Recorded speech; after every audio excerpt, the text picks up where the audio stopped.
Questão de número 31 da prova da UFRR do ano de 2025. Olha o que ele diz nessa questão. Suponha que um estudante do ensino médio esteja realizando um experimento de calorimetria. Ele pega uma amostra de uma substância líquida a uma temperatura ambiente e aquece-a até uma temperatura inferior à temperatura de mudança de fase. Ou seja, aqui ele está dizendo que ele vai pegar um objeto ainda no estado líquido, vai aquecer esse objeto sem que esse objeto modifique de estado físico, beleza? Considere as seguintes afirmações sobre o processo de aquecimento e assinale a opção que tem a alternativa correta. Então vamos jogar item por item para a gente ver o que está certo, o que está errado dentro de cada um. Bom, se você é novo por aqui, seja muito bem-vindo ao canal da Sala de Exatas. Eu sou o professor Ítalo Malinovski e vamos resolver agora e ler o que está escrito na letra A. A quantidade de calor necessária para aquecer essa amostra que ele está dizendo aí, independe da quantidade de substância usada, sendo apenas uma função da diferença de temperatura ao ser alcançada, considerando o sistema isolado. Bom, a gente precisa relembrar, gente, que quando uma substância é aquecida, ou seja, tem a sua temperatura alterada, o tipo de calor que essa substância está trocando é um calor do tipo sensível. E nós calculamos esse calor em função de 3 parâmetros, ou seja, esse calor é função de 3 variáveis. A primeira variável que aparece aqui é a massa. A massa vai influenciar na quantidade de calor que eu tenho que fornecer para aquecer aquela amostra. É só você pensar aí no caso que você vai aquecer 1 litro d'água ou 5 litros de água. Dependendo da massa de água que você tem que aquecer, você vai esperar que a panela fique mais tempo no fogo, receba mais calor, por exemplo, para poder chegar no estado de fervura. Então a massa é um parâmetro que vai influenciar com certeza. O outro parâmetro também que influencia é o calor específico, que seria esse Czinho aqui. Esse Czinho é uma característica que vai depender de cada substância. Afinal, esquentar um metal, por exemplo, um alumínio, é diferente de esquentar, por exemplo, borracha.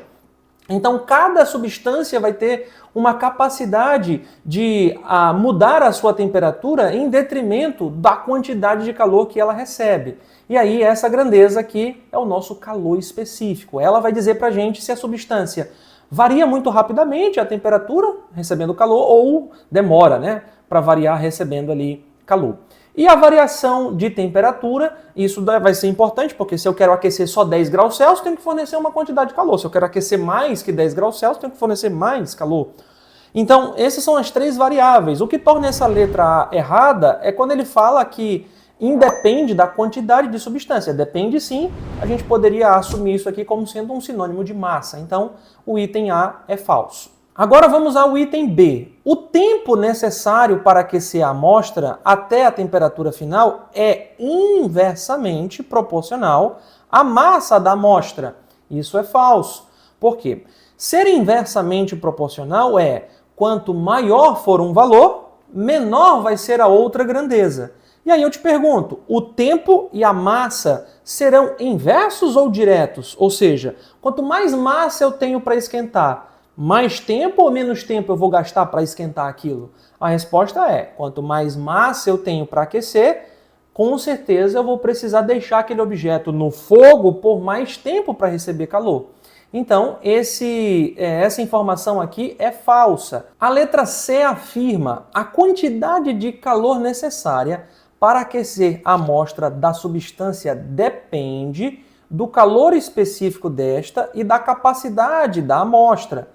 E é igual à quantidade de calor necessária para variar a sua temperatura em 1 Kelvin. 1 Kelvin seria uma variação unitária na temperatura. Bom, isso aqui está correto. Nós temos aqui uma informação de que o calor, que é esse Q aqui, depende do Czinho, que é o calor específico, e ele também traz a ideia de capacidade térmica, que é um Czão diferente daquele Czinho. A capacidade térmica é só a razão entre o calor trocado e a variação de temperatura. Observe que ele fala assim, e a capacidade térmica da amostra é igual à quantidade de calor necessária para variar uma unidade de temperatura. Então, por exemplo, vamos supor que nós encontramos como capacidade térmica de uma amostra o seguinte valor, a capacidade térmica de uma substância, Czão, foi de 10 calorias por Kelvin.